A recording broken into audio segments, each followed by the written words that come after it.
my name is Lexie Papaspyrou, and I am part of the Tech Talent Charter. I think I know a lot of you on this call already, and today we are having a signatory forum to do with global ERGs, or global employee networks. So really pleased to have everyone on this call today. Hopefully we can discuss a few shared experiences, and we have a fantastic signatory speaker as well that I'll introduce in just a second. This call is being recorded, and we are going to be putting it on YouTube after we've wrapped up everything today. So do just bear that in mind. But I would encourage you to please, because we're quite a small group today, feel free to unmute yourselves, ask questions, pop questions in the chat as well, and I'm sure Magda will be really happy to pick up any of those as we go through. So a bit of an overview for this session today. We've got a fantastic speaker, as I mentioned. I'm really pleased to welcome Magda Amegashitsi, who is from Avanade. And Magda, I would love to kick over to you to just introduce yourself to start off with, if that's okay. Thank you so much. And apologies once again that I couldn't join earlier. To introduce myself, my name is Magda. Everyone calls me Magda. I've been with Avanade for a little over 6 years, and currently the group manager or senior manager in data and AI at Avanade. And I also, about 4 years ago, I set up the Women's Employee Network Group within the UK chapter of Avanade, and I led it over the period and until earlier this year, where I was asked to step down and do exactly the same thing, but at Europe level. So I'm now, we've recently launched the Europe chapter of the Women's Employee Network Group, and I'm a co-chair of this chapter, and I'll be overseeing the whole growth of this chapter as it starts and develops. A little bit more in terms of my career, because my background is heavily data and analytics. Last year, I won the Tech Women 100 Award 2022. And prior to that, what was even more interesting is that I was also nominated as a role model for the Tech Talent Charter back in 2019, and have since been an ambassador for the Tech Talent Charter. Yeah, so that's a little bit about me. Amazing. Thank you, Magda, and really grateful for you volunteering your time to talk about the experience of not only participating in these employee networks, but then leading them at local and global levels. Now, in context of why we're talking about ERGs, this is like the second signatory forum we've done on this topic. But one of the things that keeps sort of presenting itself here is that out of all of the different diversity and inclusion interventions, practices, activities that businesses do, ERGs, or employee networks, are the most common. So when we surveyed our signatories last year, for every single lens of diversity and inclusion or protected characteristic, we were seeing companies most frequently report that the first step they were taking were these employee networks. We also know that they exist on huge scales, depending on the scale of the organization, with some of the largest having 5,000 members is one of the biggest ones that I've directly been speaking to a signatory about. And so when there's so much flexibility for this type of intervention, it's great, but also it presents different challenges depending on the scale and the practicalities of how you run an employee network. So I'd love to kind of start with looking at this with very much the global lens, because that's what this signatory forum is specifically about. Magda, could you please help explain to us why global employee networks are different than local ones? What are the sorts of things, the benefits that you get from looking at this from a global point of view versus a national level? So I think the advantages for the global are quite different to the local. You can also see that there's some challenges with the local that wouldn't really exist at a global level, and vice versa. So I led the Women's Network Group, the setup in the UK, from nothing to over 150 active members as at the time I was stepping down in this role.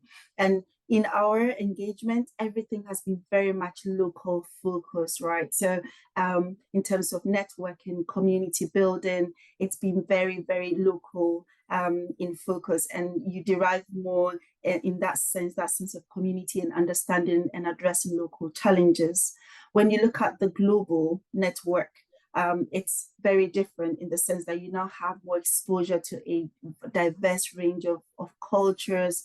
You have an appreciation of similar challenges but handled differently or being seen differently. So some of the problems you'll be looking to address within the UK could be similar to that of a different region, however with a nuance, isn't it, that is unique to that area. So then addressing that has to be based on what helps to give it the right impact.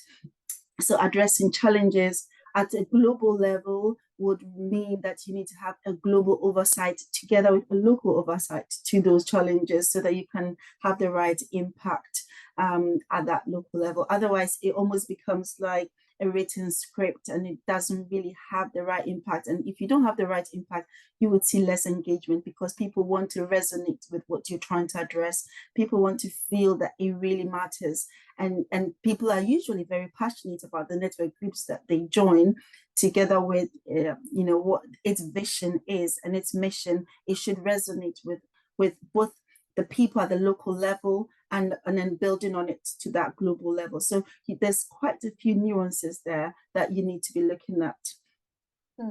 So we're going to talk definitely more on this call about how do we engage ERG members in a really meaningful way. So we're going to come on to that a bit later. But I would love to just, I guess, go back to basics a little bit here. When we're looking at global ERGs, you've listed out a whole load of resources that need to go into this. Like they need to have strategy, they need to have overarching teams that are putting time and effort into running global ERGs and kind of marshalling lots of different groups. And that's investment, and that can sometimes be hard to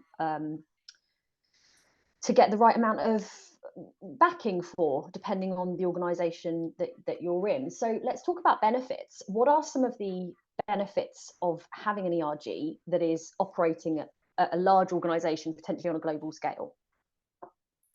Right. So at a global scale, you can picture that the business at the global level has its own strategy, right? And the global strategy should consider the business's strategy at that high level. It could mean retention. It could mean making sure that people are feeling the right culture. So it's having that impact on the culture of the business.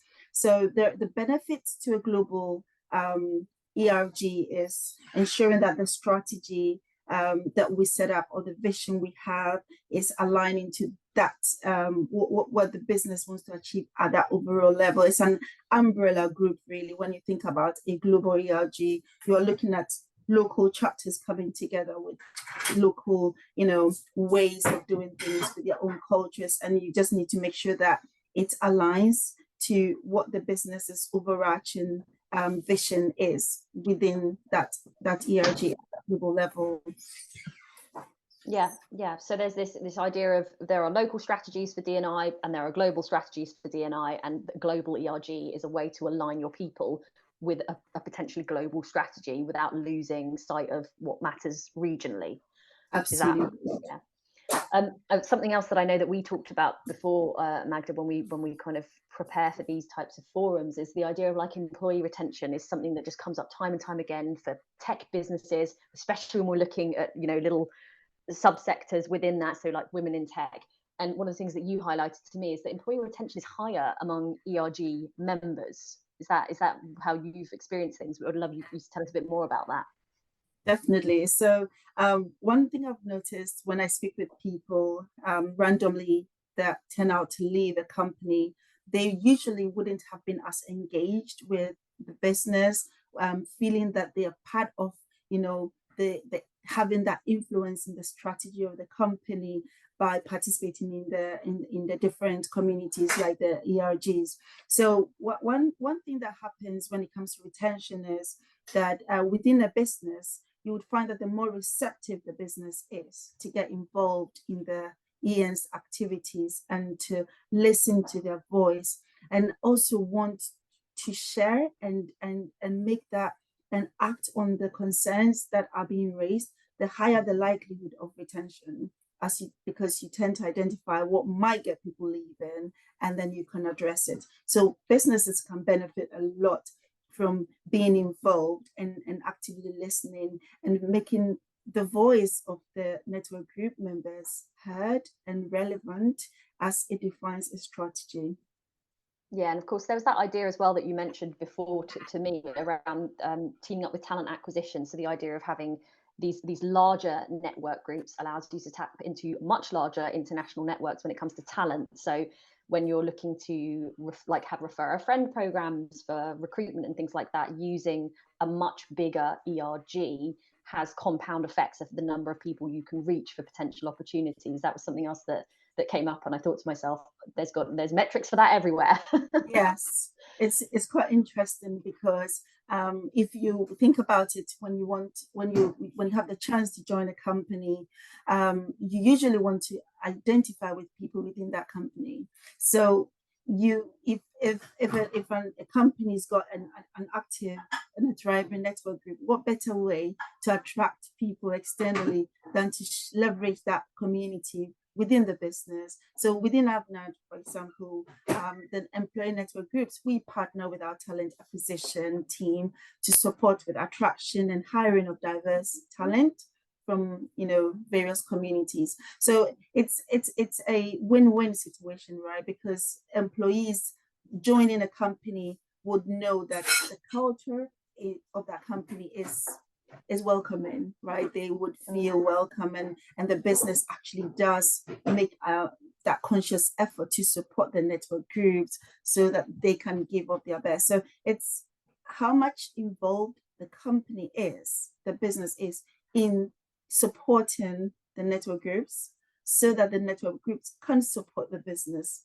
and build the culture and help with the likes of the recruitment, engagement of people in the company, and retention. You'd find, we talked about retention during our chat earlier on. When you've got KPIs like inclusion and diversity index, one effective way is to see how much are people involved in these networks, right?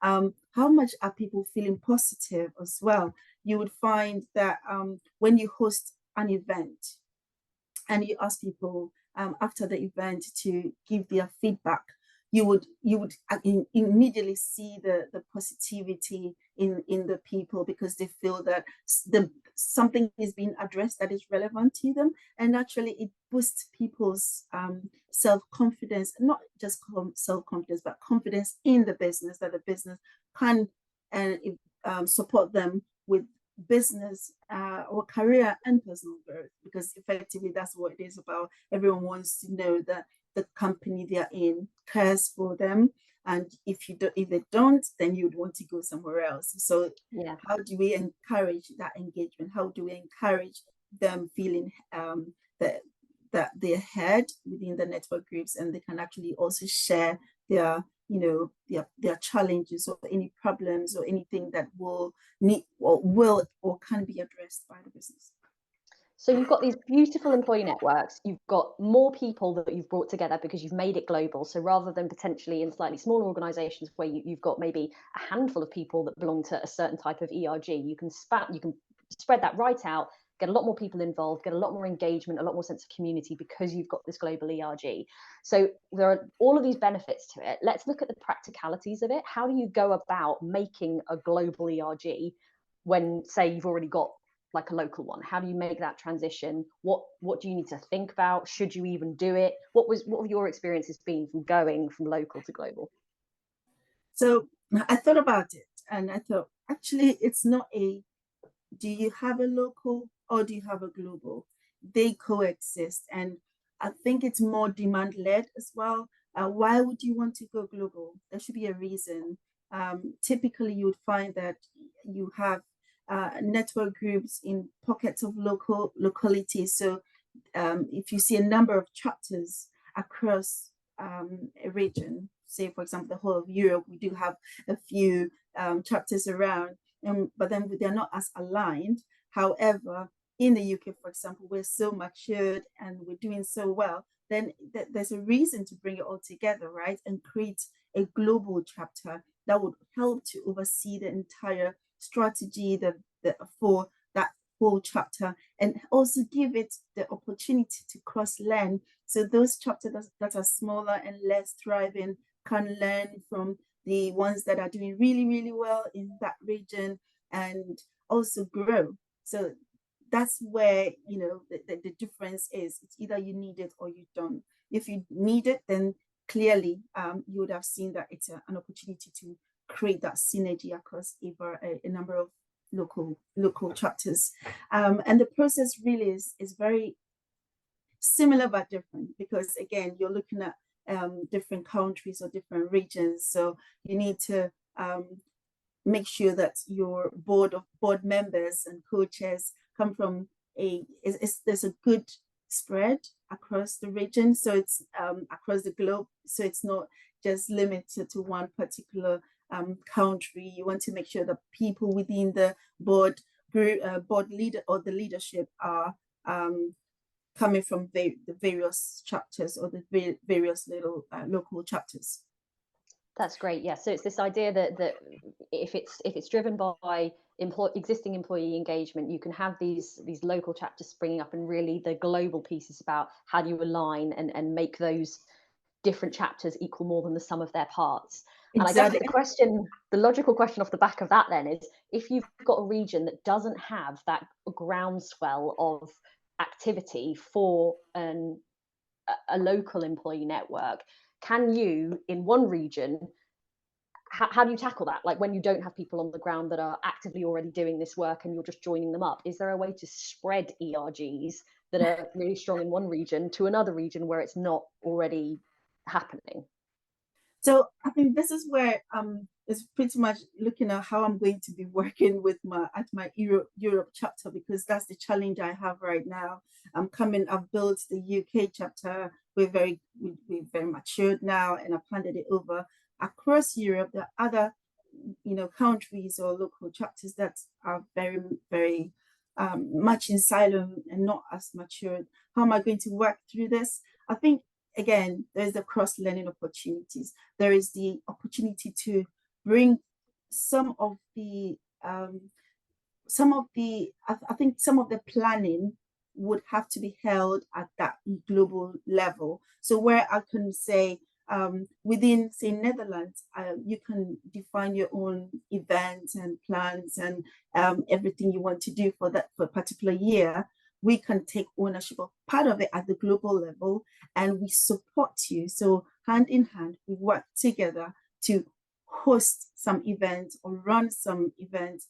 And that's a very good way to teach people and empower them, because it's all about that empowerment. And the truth is, leadership at Europe that level requires a lot of hand-holding sometimes, because someone hasn't really done something. You need to teach them how to do it. You need to empower them, so then after one or two tries, they're okay to do it themselves. And again, when you think about that global visibility of events, you realize it becomes more impactful, and you avoid repetitive activities. So if we were to say, let's run a webinar about, you know, how to lead or how to be a strong female leader, handling other activities or other family lives, you find that if you have that running at a global level, you will have more impact and rather spend less time, because you don't need to have it repeated in every chapter, right? So having that greater visibility of activities taking place, and also that cross-regional learning opportunity comes into play. And also, I think what I like about the global chapter is that when you host, for example, a live webinar to talk about a particular topic, the ideas and how it's addressed by different chapters is so different and is so unique, and you can actually appreciate the challenge at different levels, and it does help to have a unified view of the problem, rather than seeing it in a myopic way, just because it's seen a particular way in one particular chapter or one particular local group. So we've talked a lot here about this idea of what role can be played from helping to organise things, and I love this idea that you're talking about action is what drives excitement. So if you're sitting there wondering, well, why aren't people engaging with our global ERG? What are you doing to encourage that excitement? I think that's a really, really interesting one. And you've mentioned a few things there, Magda, about who's leading this stuff. What role does the global ERG play? And that leads me to a question that I wanted to ask you around the resourcing, the governance, the staffing. I think it's just really helpful sometimes to understand, what does that look like for a company like Avanade? How much resource is going into this, and how is it being run? And the reason I think this question is super interesting as well is because you and I spoke about how global ERGs provide this interesting development opportunity as well for folks who want to cut their teeth on leadership. It provides this really interesting way of looking at these potentially underrepresented groups to be able to kind of move outside of a typical career hierarchy to be able to try new things. So I guess with all of that benefit in mind, what does that governance and resourcing structure look like for a global ERG? So governance has to, earlier on, I think I mentioned the need to make sure it's very well represented. So within the governance, the board membership, you want to have fair representation of the different regions or local chapters, so that everyone feels involved and feels they can, and not just feels, but they can actually bring their viewpoint to the development of the group. So it has to be truly representative and truly global in all sense of the word, and have that strong representation. Otherwise, you would find that you won't be addressing the problem at a global level, not just problems, but you won't be doing justice to the opportunity it brings, having a global chapter. So that's touching on how you staff. I also wanted to touch on the need to play on people's strength. So I love, at my personal style, anyone who reaches out and says, I want to join the network group, instead of just saying, hey, you're welcome, that's good, I would say, let's have a coffee chat. Let's have a chat over coffee. I just want to understand what your interest is. What are you really passionate about? I would talk to you about what our vision is, our mission. What about is exciting for you?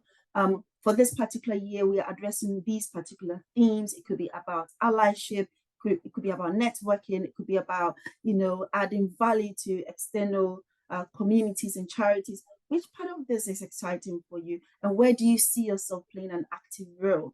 So then I can play on your strength, and by helping you identify what you're really keen to be a part of and why, it naturally becomes easier for you to see where you fit, and where you fit then helps you to drive your passion positively and more practically, because I love to see people doing things, not just I'm a member, but I don't have time yet. It's a +1, and the +1 always exists for passion. So if you don't have the passion, you can't really do a +1, right? So I need to know what that passion is and then support you. And of course, it requires a lot of coaching.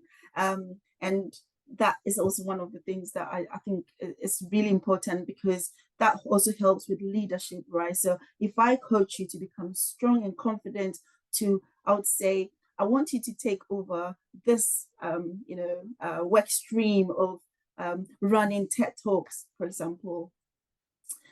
Before long, you're able to run this, you're able to get other people supporting you. What a great way to learn leadership. What a great way to also feel empowered to help other people. And all of that happening outside of your day job. So naturally, you build that confidence, and before long, you are showing that natural confidence in your real day job, and you don't really know where that came from. Actually, came from the +1 and your willingness, and actually someone coaching you to help you channel your energy right into what you're passionate about, and you actually doing something with it. That's awesome. I love that kind of very people first, kind of very human-centered approach. I've got to ask the question though. This isn't your day job either, right? So like, no. How many Magdas are there doing that kind of work to make a global ERG work? Yeah, that's a good question. It takes a lot of a lot of time. It takes a lot of passion and dedication. But I think one thing that is fair to say is you feel very rewarded to see the transformation in the people who you engage with, and also being part of the story, people's lives. That's also really nice when you see people just naturally grow and transform as they journey with you and work with you to grow the network group, because it's not just Magda, it's all these people. Anyone who is passionate and want to make a difference is in the same spot as me. Thank you. And I think that's a really interesting one, that idea of like the peer-to-peer within the ERG. One of the questions that's going to come up here is how do you make an ERG pop from the point of view of the tools that you're using to connect members together? I know a lot of folks will be using ERG as a very loose term, where there's a series of activities and you sign up to them and then you're part of the ERG because you went to an event. But how can we look at things like the way, like how do you track membership? Is that something that you should be doing? What are your thoughts around that? Yeah, so that's a good question. Earlier on I said people join because they are passionate about it, but then work comes in, and you would find that you're on a project and you just don't have time. So much as someone is keen to be a part of the network group and actively support, they might find themselves not actually joining and doing what they really would love to do. So it helps to have a way of tracking that and knowing and making that extra effort to reach out and find out what's happening to them, how you can support because you don't just assume they're not joining or helping, but it's easier to really build that relationship. So it's easy to reach out to them. So to that effect, we do have a membership tool that we use to track our membership, both at a global level and also at the local level. We do that. Twice a year, I would go through and check how many times people have joined calls and engagement in activities. When we run, so at the start of each financial year, we would have our own workshop to define our strategy, to define the themes, and also the initiatives we will run against these themes to meet our goal, right, which is the vision. Now, we would align people to these work streams that would build or work towards those initiatives. And I'll begin to see people actively taking ownership and driving these. If it's not happening, then I should track that in the membership tool, or the workstream leads would share that. So we are able to just understand why people are less, because it's your passion. So it's a passion. We expect that you're keen to do it. Otherwise, we want to know why and what we can support you with. It could mean sometimes you just need a break and you need to just focus on work for a few months. That's also okay. But until you have that active use of your membership tool, it's difficult to identify or see what's going on, right? Especially as it grows and you have a much bigger space. And also I love to see the engagement on the team site. So as everyone would imagine, we have our team's channel, and we would want people to be engaged there, share useful knowledge. And that's another thing. I love it when people share information that will be helpful for others. Feel free, show that you are participating. And if you found something that will be useful for you, it must be useful for someone else, because you share the same, you're within that same community. It's good to share it. And I love to see that impact, that willingness to share and be engaged at that level as well. And also we work with external partners, right? So there are external partners that share our values, and the company will fund at the global level these external partnerships to help provide content for our members. And that's also really useful for members. And also it's an opportunity to network externally, because those companies have external affiliations and they would run, sometimes some network events. That then allows us to build that relationship with other people who share similar values and belong to that same kind of space with us, but at an external level. Yeah, that's a really interesting one, because I know certainly as Tech Talent Charter, we started out very UK based, but we now have connections with diversity networks across the world. And what that's done is surface for us things that we either didn't have the time or resources to build, or that other people are doing in other regions that were really pertinent for them at a particular time, and we are behind them on that maturity learning curve. And we've been able to port things straight in. So I think there's that interesting thing about when you look at global ideas of what certain priorities are, you do get that kind of richness. And there's that other piece that we spoke about, isn't it, about the idea of having a tool creates asynchronicity, and that's really helpful when you're fighting time zones or language barriers. To have a technical tool or a digital tool that allows people to find connection that goes beyond an event, which is obviously time zone specific and language specific a lot of the time, isn't it? You've got that flexibility, haven't you? Now, you've dug into something that I think is just like the key question we've got to ask here, which is to do with engagement. Even though at Avanade, you're obviously a very passionate advocate for this, so you're kind of like the worst person we can ask about this, because you don't have this particular experience personally. But no, there are a lot of companies out there that are fighting the engagement battle with people for their ERGs. How do you get the most out of your ERG participants and leaders? What can be done to get them excited? And I know you've mentioned events already, but if some companies are having a really tough time with this, how do they really engage their ERG membership? So I think that brings it back to the first question: why do you have that ERG? What's the purpose for it? What's the need for its existence? So I'll take my women's network group. We have our vision, we have our mission. We know it's about empowering women. We know it's about, helping people, building community and network, and being passionate also about giving back to the community. Once that is clear, is there a need for it? Yes, there is. Now, why is everyone not passionate about it? I would love to understand. And I think one of the other reasons is when you tell people what to do rather than letting them own what they want to do. So a good example here is what I said earlier about having a workshop where we define our plan for the entire financial year. That is something every member has to join. Everybody has to add their input. What worked in the last year? What didn't work? What would you like to see?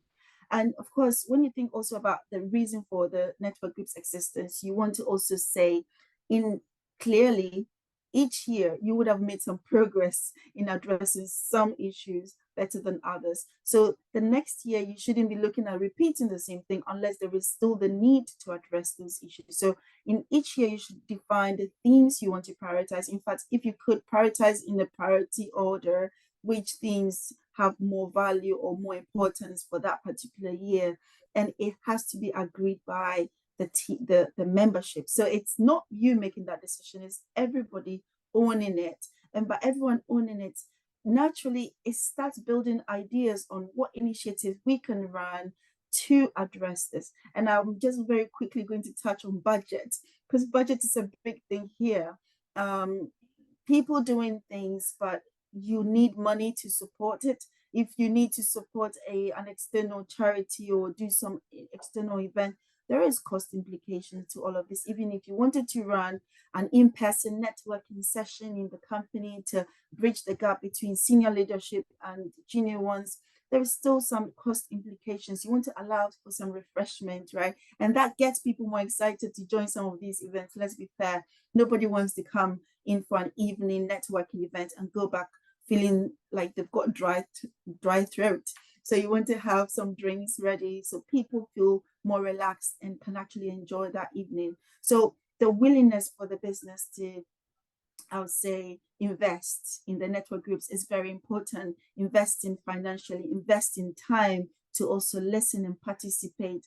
I love one of the things I particularly love. Each time I speak to our global CEO, I hope she won't be upset with me saying that, she always says, I don't get invited enough to the network event.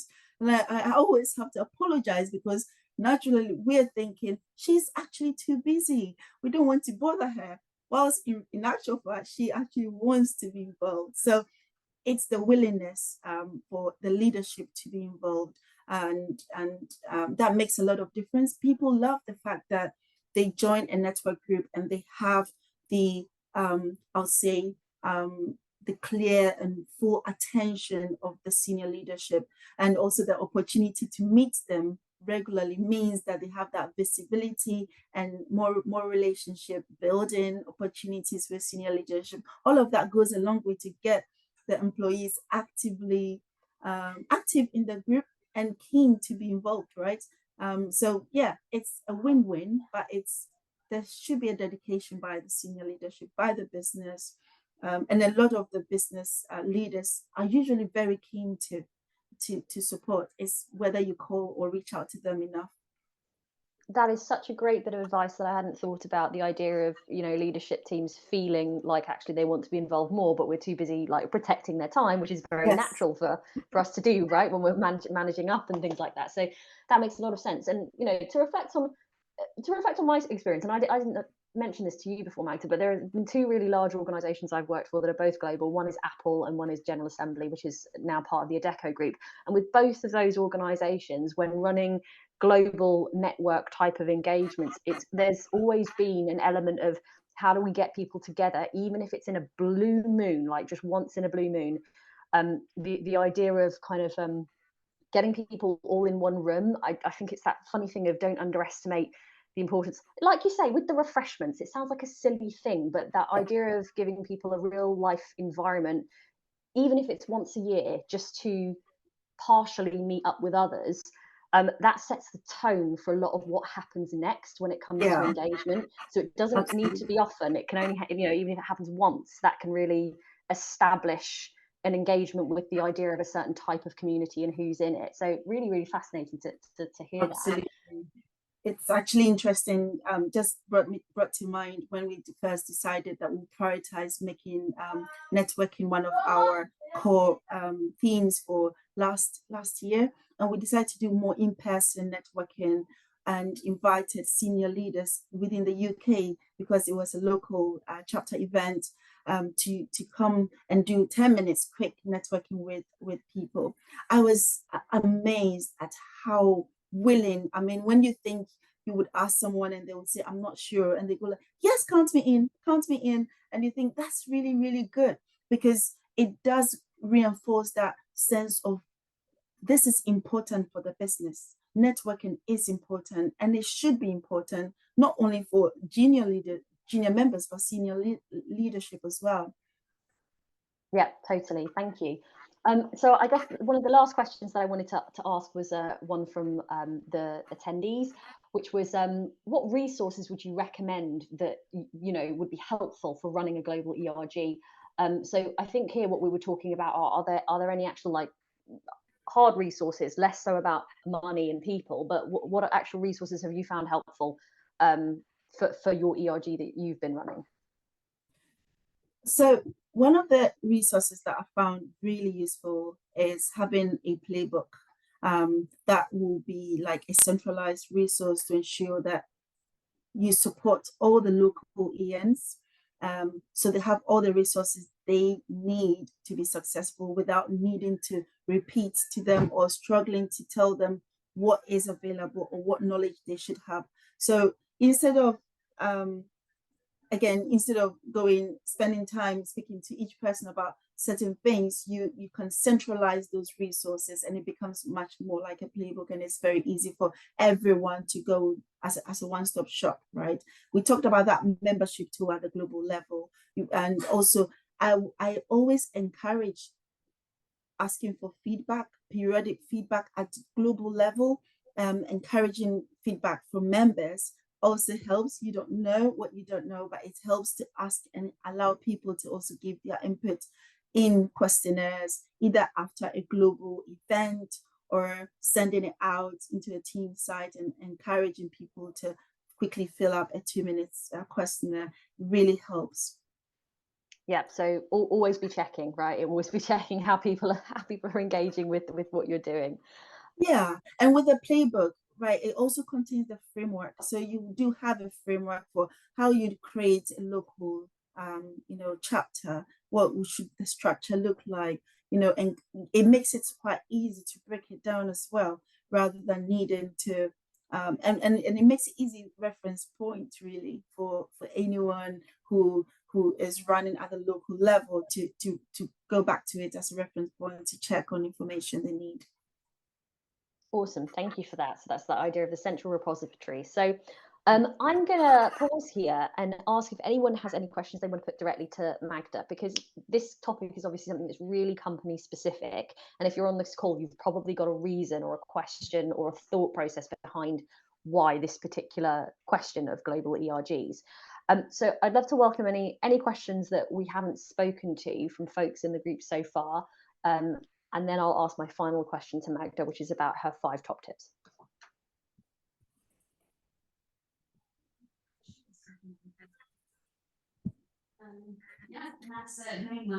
Hi folks. Well, Jessica and Maria have both unmuted. So Maria, why don't you go first and then we'll come to Jessica. Thank you. Magda, thank you so much. That was so insightful in terms of the challenges that you've come across and how you've responded to them. And I love the idea of the playbook for consistency as well. I've got 2 questions if we've got time. If not, only one is fine. The first one is, so I'm from a much smaller organization, but it is a global network. And I suppose that the first question is, I don't want to overload people with their network activity, and you know that their client, their fee earning work does need to come first. But how do we reward people? You know, do you how are you given time allocation to dedicate to this? You know, what do the rewards look like? And then the second question is do you have client relationships as well? Do you engage with clients as well as with community groups in terms of your external work? Thanks, Maria. So yes, on the subject of rewards, yes, we do make sure that people feel rewarded and are rewarded.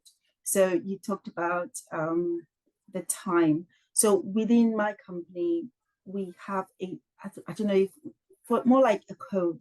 So a code that you use within your time sheet to indicate how much time you spent on your +1, like engagement with them, employee network group. And that actually also goes towards your, when it comes to your annual review, promotion, because you're dedicating time, extra time outside of your normal hours to do something that helps the business and to grow, right? The culture and all of that. So we do have a code we use to ensure that we track the contribution of members in the network groups. And other companies, or my company, we also have, you know, a website that we use for like Go Team Awards. So you normally would go and give a recognition to someone. I love using this because after an event, it's usually very stressful. Once it's done, you're very excited, but saying thank you is not enough. I'd rather go into the Go Team Awards and say, thank you for, you know, helping with hosting this awesome event, and it went amazing. And then it has a monetary value in terms of the point, which you then use to buy something in that virtual shop, but it's a real item, so you can get a watch or a bag or anything like that. So you have the chance to then use those points to buy something as your personal, as a reward for yourself. And every company, within my company, we do also have our IND awards. So it's a recognition event for IND. It's not meant to recognize those who are paid employees holding IND roles, right? But those doing it as a +1, we do use that to reward them. And so you would recognize someone, put them up for nomination for a particular award internally under the IND Awards event, and they do get a reward with that as well once they get it. So these are opportunities to reward people. Can I just ask you to remind me the second question? I got very much into the answering of the first question. Yeah, absolutely. It was client relationships and client engagement with your network. Thank you. Absolutely. Thank you. So yeah, so we started doing engagement with external charities, because we realized that we've done quite a lot to help people within the company. And I would say people within the company are almost like the converted, but there are opportunities to add value to those who are, either yet to join tech, and that could be young ones or people who are not within the tech industry but might want to consider working in the tech industry. So we started supporting charities. Last year we started supporting the Girls Network charity through mentorship, coding workshop, and also schools outreach, which went fantastic because they do address supporting girls from less privileged backgrounds, right? So it resonates really well. You're adding value to a community that needs it a lot, and trying to help change the perception for these young girls on the opportunity to work in tech, or how working in tech will look like. To add to that, we also realized that the Employee Network Group is a really good way to build relationship with clients, because guess what? Clients tend to have similar challenges as you do. So within our network, we realize that some of our clients, without naming names, do have similar or share similar challenge of, we don't have enough women in tech. We don't have enough women of diverse backgrounds in tech. So we started working with them to do a joint event to talk about it and address it in terms of practical ways of making that change. So that it's also got the advantage of building a stronger relationship with the clients, isn't it? So all in all, that works well for both parties. Fantastic. Thank you so much. Thanks, Maria, for your questions, and thanks, Magda. And Jessica, should we go to you? Yeah, thanks, Lexie, and hi, Magda. Thank you. This is my first Signatory forum, and I've really enjoyed it. So I work for a charity, a non-profit, getting girls and young women into tech. And some of the industry partners we work with, some of them we partner directly with the talent acquisition team, and in other partners we had the connection with the ERG.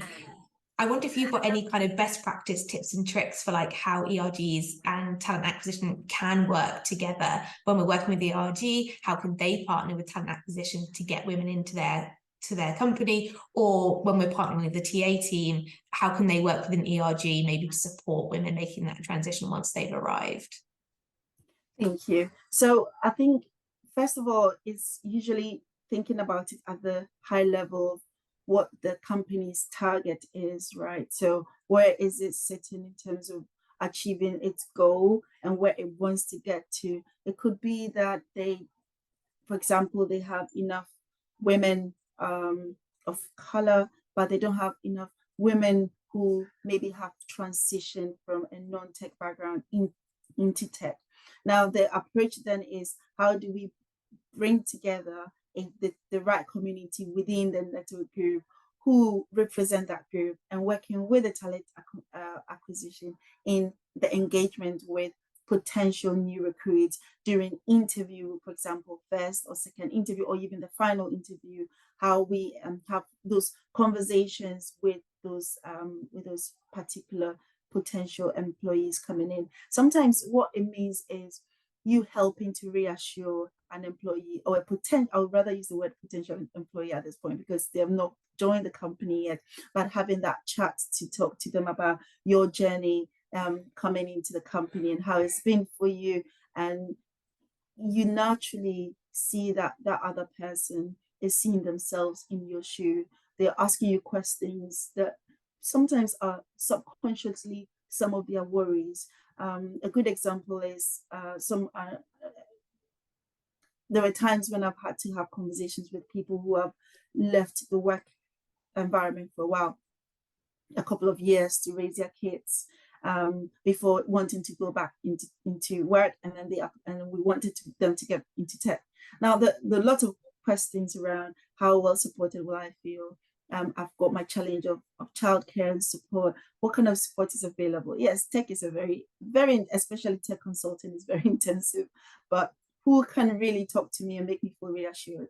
That will be the network the employee network, and the right people within that network who have the experience and can really share or speak to that challenge, really. So how do you engage with the talent community? I think it's a one-to-one. It has to be not at, whilst the talent community has identified the areas it needs support in a practical sense, it now becomes more of a practical support. So the talent acquisition would need to identify who they need to support with and how that support can be achieved by bringing the right person from the network group to support. I'm not sure if I answered. I've brought it to the very, very micro level, so it's a lot easier to kind of look at it at the practical sense, in the practical sense. Another thing we've also done is considered hosting webinars and hosting internal conversations that we invite potential employees to listen in, and we share those, our experiences. It's done internal just because of, GDPR and all that, but then we do invite these potential employees to join and to listen in and share and have that discussion. So it's a lot easier as well, because when you're doing it in the community kind of style, you almost learn and hear from other people, so you don't feel like it's unique to you or the challenge is unique to you. Actually, it's a shared challenge. Not sure if I answered you, but no, I think both of those ideas are really really sensible and practical, I think, is the key thing. So thank you, Magda. Yeah. Okay. Awesome. Thank you so much, folks. So we are unbelievably already at time. So I'm gonna call it there. But I would just like to say thank you so much, folks, for coming to participate in these signatory forums. If you've not been before, these are really just opportunities for us to have really frank and practical conversations with other businesses that are going through the same sorts of things, and we'll always bring in a signatory speaker so you can hear direct from the horse's mouth, ask direct questions, and put your questions to people who are actually doing this in other companies. So thank you so much for coming along and participating. We're going to put this on YouTube after we're finished up with the recording and editing of it, and I know that Magda would be more than happy to connect with any of you on LinkedIn should you wish to find out more about what she's been doing. So we'll just finish it there with thank you so much, Magda, for being our guest speaker today. Oh, thank you so much. It's been a great honor, and happy to share at any time the learnings and the continuous experience that we all have to live. So thank you so much for inviting me. It's really good. Thank you. Fantastic. Thanks so much, folks. Have a great rest of your day.